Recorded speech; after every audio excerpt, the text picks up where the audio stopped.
Praise the lord. పవిత్రుడును నిర్దోషి నిష్కల్మషుడు పాపులలో చేరక ప్రత్యేకముగా ఉన్నవాడు అయిన యేసు క్రీస్తునకు మహిమయు ఘనతయు ప్రభావములు యుగయుగములు కలుగునుగాక. మీకు రక్షణ, స్వస్థత, మహిమ, పరలోకము కలుగునుగాక. ఈ దినపు యేసయ్య జీవపు మాట.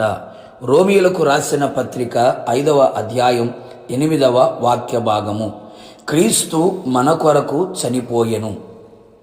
యేసయ్య కల్వరి ప్రేమకు ఆకర్షితులై కల్వరి శిలువ చెంతకు చేరి కల్వరి శిలువ నీడలో నిలిచి తన శిలువను మోయుచు యేసయ్యను వెంబడించుచున్న కల్వరి శిలువ యోధులారా, యేసయ్య మన కొరకు, మనందరి కొరకు, ప్రపంచములో ఉన్న ప్రతి మానవాళి కొరకు యేసు చనిపోయెను.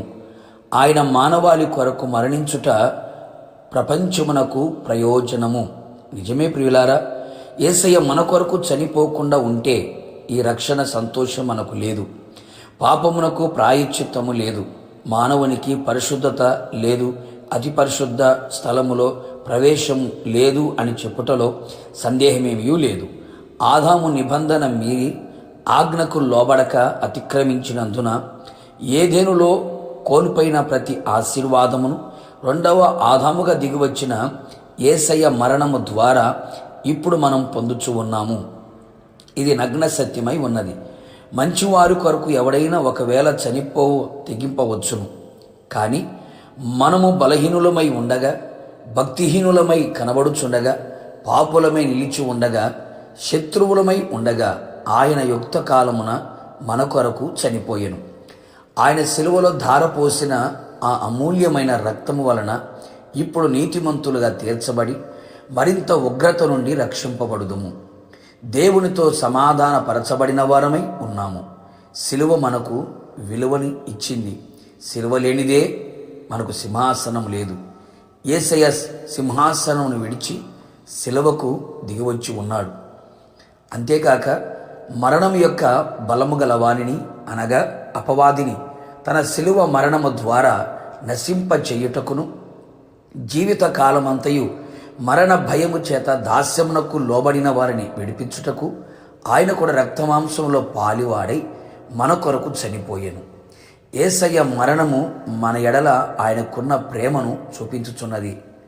ఆయన మన మంచి కాపరి గనక గొర్రెలమైన మన కొరకు ప్రాణము పెట్టెను. నిత్య జీవమును ఇచ్చెను. సింహాసనమునకు ఆయన మనను చేర్చును. లేఖనము ప్రకారం క్రీస్తు మన పాపముల నిమిత్తమై మృతి పొందెను, సమాధి చేయబడెను.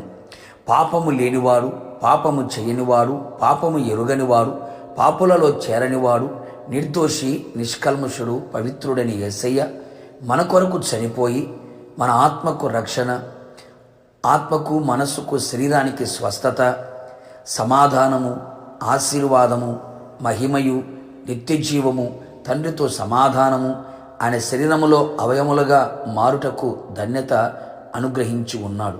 కావున ఇక మీదట జీవించు మనము మన కొరకు కాక మన కొరకు మృతి పొందిన యేసయ్య కొరకు జీవించుచు సిలువ వేయబడిన క్రీస్తును ప్రకటించుచు పరలోకమునకు సిద్ధపడెదము. ప్రార్థన. పాపుల రక్షకుడైన యేసునాథ, నీ పరిశుద్ధమైన పాదములకి స్తుతి స్తోత్రములు చెల్లించుచు ఉన్నాం. మీరు మా కొరకు మరణించట ద్వారా, మీరు మా కొరకు చనిపోవుట ద్వారా మాకు ప్రయోజనమే. సింహాసనమును విడిచి సిలువకు దిగవచ్చి ఉన్నారు. పరలోకమును విడిచి మా కొరకు రిక్తులుగా ఈ లోకానికి దిగవచ్చి సర్వమానవాళి పాప పరిహారార్థమై కలువరి సిలువల రక్తాన్ని చిందించి ప్రాణము పెట్టి ఉన్నారు. మీ రక్తము ద్వారా మా ఆత్మకు రక్షణ కలుగుచున్నది, శరీరమునకు స్వస్థత కలుగుచున్నది, పోగొట్టుకున్న మహిమను తిరిగి పొందుకోవడానికి సహాయపడుచున్నది. మేమందరము కూడా మీ సిలువ చెంతకు చేరి సిలువ నీడను ఆశ్రయించి సిలువను మోయిచు నిత్య రాజ్యములో చేరు వరకు మీ కృపను మెండుగా దయచేయమని యేసు నామములో అడిగి పొందుకొని ఉన్నాము తండ్రి, ఆమెన్. నిశ్చయముగా మీకు, మీ కుటుంబ సభ్యులందరికీ క్రీస్తు రక్తములో ఉన్న రక్షణ, ఆశీర్వాదం, మహిమ, స్వస్థత, సమాధానం యుగయుగములు కలుగునుగాక. God bless you. మీ అందరికీ మంచి శుక్రవారపు శుభము కలుగునుగాక.